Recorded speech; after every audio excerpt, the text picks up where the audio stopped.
ਕਦੇ ਕਦੇ ਤਾਰੇ ਮੰਗਲੇ ਰਾਣੋ ਬੂ ਇੱਥੇ ਇੱਕ ਦੀਆ ਬਲਦਾ ਦਿਖਿਆ।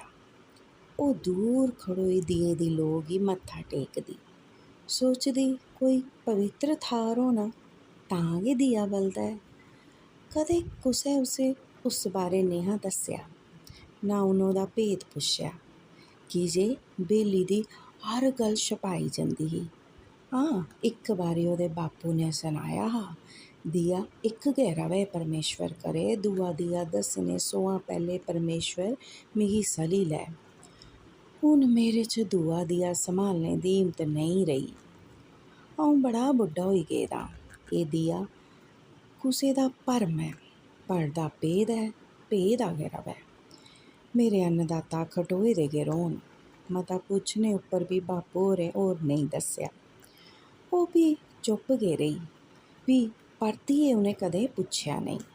ਖਬਰੇ ਬੇਲੀ ਦੀ ਕੋਈ ਛੱਪੀ ਗੁੱਜੀ ਦੀ ਗੱਲ ਹੋਗ, ਕੋਈ ਰਾਜ ਹੋਗ।